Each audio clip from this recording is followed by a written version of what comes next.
राधे राधे आप सभी को।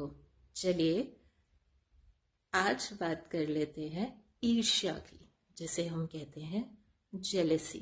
ये जेलेसी क्या है? मुझे तो नहीं पता ये जेलेसी क्या है, क्योंकि मुझे किसी से जेलेसी नहीं होती, क्योंकि मेरे पास इतना समय ही नहीं है कि मैं ये देखूं कि कौन क्या कर रहा है। उसने ऐसा किया तो मुझे ऐसा करना चाहिए, क्योंकि मेरे पास जो मेरे कर्तव्य हैं, जो मेरी इच्छा है, मुझे जो कार्य करने हैं, मैं उस पे ज़्यादा फोकस करती हूँ। इसलिए शायद कोई कंपटीशन ही नहीं रहता।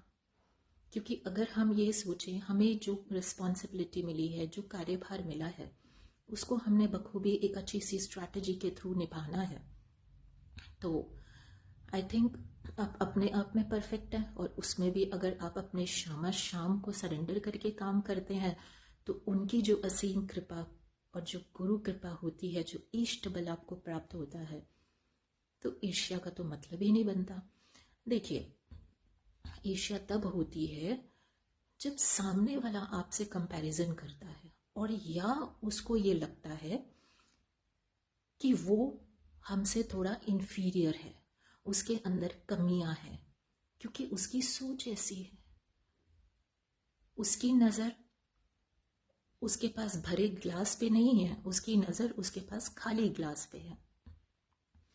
और अगर यही वो किसी को देख के अगर इम्प्रूव करे, तो वो खरा सोना बन सकता है, लेकिन वो ऐसा करता नहीं है या करती नहीं है। तो ईर्ष्या वो होती है कि जब आपके आभा मंडल के साथ, मानिए आप अगर सात्विक हैं, आप अपना कार्य कोई भी परफेक्शन से, बखूबी से निभा रहे हैं, अगर आपको उसमें कुछ इम्प्रूव करने की ज़रूरत है, तो आप उसको और अच्छे से समझ के, पढ़ के और अभ्यास करके कर रहे हैं, तो आपके आभा मंडल से उसका आभा मंडल मैच नहीं करता। उसकी वीकनेस है, तो जिसके कारण उसको ईर्ष्या होती है। तो आपको क्या करना है? आपको अपने इष्ट बल से, आपको अपने गुरु मंत्र से बखूबी आगे बढ़ते जाना है। और आपके आभा मंडल में तो साक्षात श्यामा शाम का आभा मंडल है, आपकी गुरु कृपा है, और आपको हर कार्य करते जाना है। और अगर ईर्ष्या के वार आपकी तरफ आते हैं, तो वो सुदर्शन चक्रधारी काट काट के उसको गिराता जाता है। आप उसकी मुरली की धुन सुनिए, अपना कार्य कीजिए, शायद वो वार भी ईर्ष्या की मुरली की धुन से ही पीछे मुड़ते जाएंगे। क्या समझ आई? आई समझ?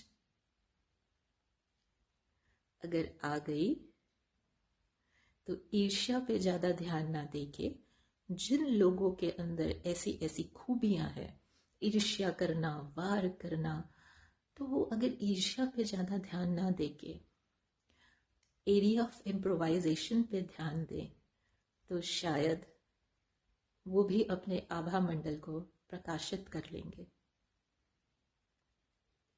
हरि भज, कार्य कर, आगे बढ़।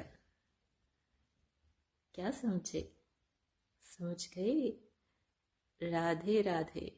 No comparisons. राधे राधे।